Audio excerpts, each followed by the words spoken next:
This is Think Out Loud on OPB. I'm Dave Miller. It will be 81 years this Thursday since the U.S. dropped an atomic bomb on the Japanese city of Hiroshima. The bomb killed about 70,000 people instantly. An estimated 70,000 more died in the months that followed from injuries and radiation sickness. Several years ago, the seeds of two trees that survived that blast, a ginkgo and a persimmon, were harvested and brought to Oregon. Now, 55 trees from those seeds are growing in communities all around the state. This story is told in the new documentary, The Seeds of Peace. David Paul B. Hedberg is the director and producer of the film, and he joins us now. It's great to have you on the show. Yeah, thanks for having me, Dave. When did you first hear about this project to grow new trees from ones that had survived the bomb blast? Yeah, so I think I first heard about this in 2019 through some work I do for the Oregon Heritage Tree Program. And it was in one of those meetings where someone mentioned that Hideko Tamura Snyder and Mike Oxendine were gathering these seeds and germinating them, and that they were looking for help. And I have a background in oral history, and so I just asked the question, is anybody documenting this? And the answer was no, and kind of the call was, you should do it. Hideko Tamura Snyder survived the bomb as a 10-year-old in Hiroshima and eventually came to the U.S. She lives in Southern Oregon now. She was on our show 10 years ago. What do you remember about meeting her? Yeah, so the first time I met her was actually in 2020. And there was this thing called COVID that really disrupted our lives. And so it was in the fall of 2020 after the Labor Day wildfires. And she and Mike dedicated a tree that day. And so I remember meeting her on a very rainy day. She was wearing a mask and a face shield and out in her yellow rain parka planting a tree. And she was just full of joy and optimism in a time that most people were feeling very deep despair. As I mentioned, she was on our show 10 years ago to commemorate what was then the 71st anniversary of the bombing. She mentioned searching for her mother, searching and searching unsuccessfully after the blast. And I asked her what that search was like. I want to play a 3-minute excerpt from that interview now with a warning that this is a pretty graphic description of injury and death. I don't discuss these things very easily, so excuse me as I sort of wiggle my sitting position and have a drink of water.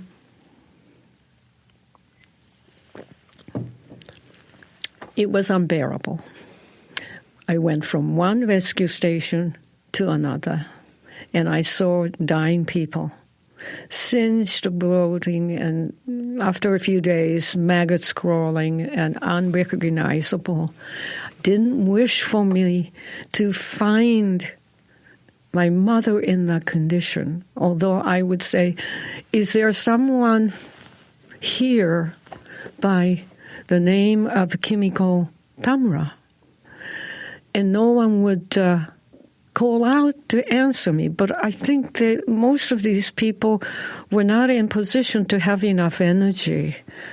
And I would go to a next station. But the people will stir as I walked, and I just couldn't bear looking at each person, or turning them to see if it had anything close resembling my mother, or had clothes as if she wore that morning when she left the house.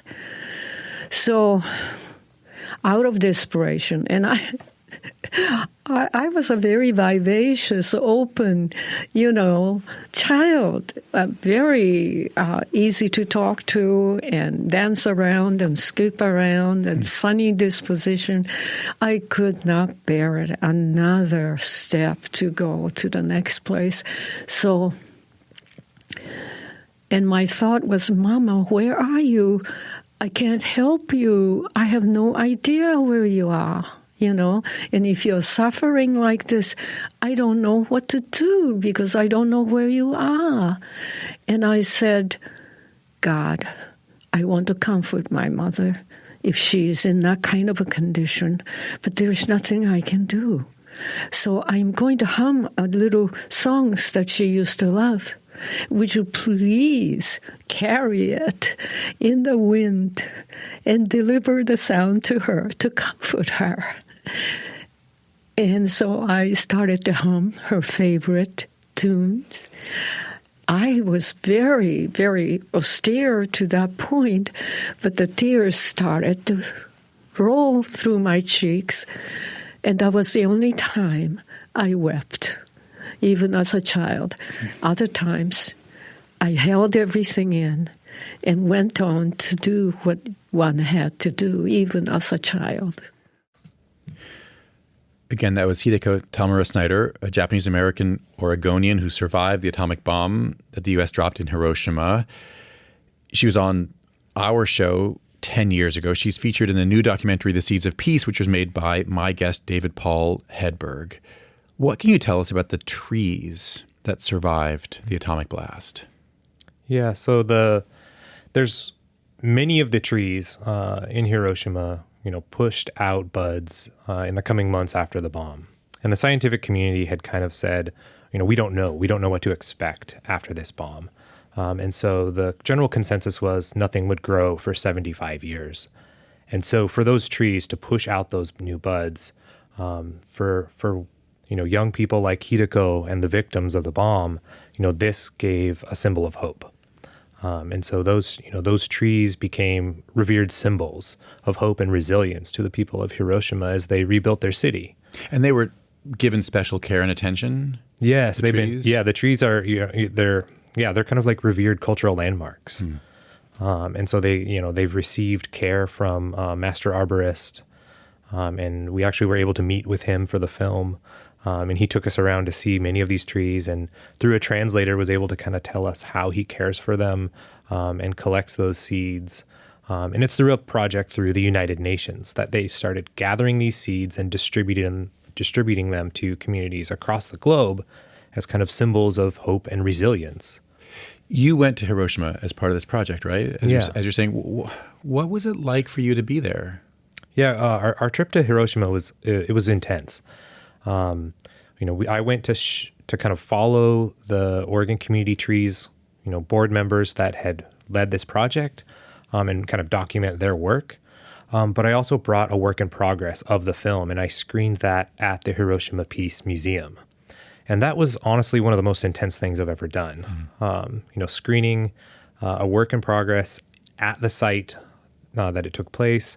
I kind of had this out-of-body experience. Like, I'm a white guy American that's made a film about people in this community, and I'm looking out at the room and realizing there are many hibakusha, many A-bomb survivors that are there, and I'm asking them for feedback. And they gave me feedback. It was at times it was very, it was very direct. What was the heart of what they were saying to you? They were saying, don't ignore the tragedy and the devastation and the horrificness of the atom bomb. I was making a film about these trees and this effort in Oregon, and it's, at times it's optimistic and hopeful. And so they really wanted to make sure that audiences knew how terrible that experience was. Don't focus only on the hope. Don't sugarcoat this. Yeah, don't sugarcoat the horror. This. Yeah. How did some of those seeds from trees that survived end up in Oregon? Yeah, so Hideko learned about this project through the United Nations and really wanted to bring them to Oregon. And it's, through Mike Oxendine, who's an arborist down in Ashland, she was able to convince him to germinate those seeds. And I think she had tried with many other nurseries and propagators, and they had all said no. And he was kind of like her last hope. And you don't say this in the movie. It seems a little bit more seamless, but she actually struggled to find people to do this. Yeah, that's right. Yeah, She actually struggled.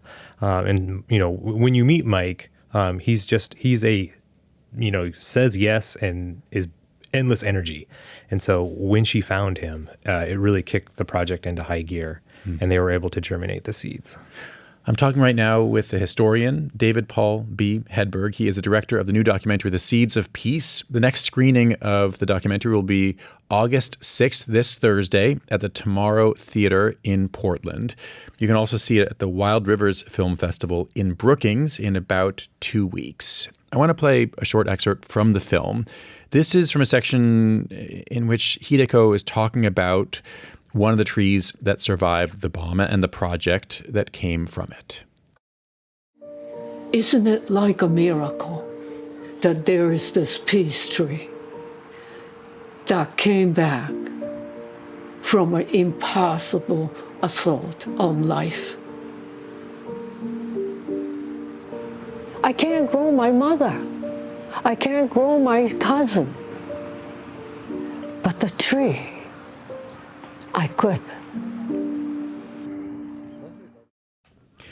Where have these trees been planted in Oregon?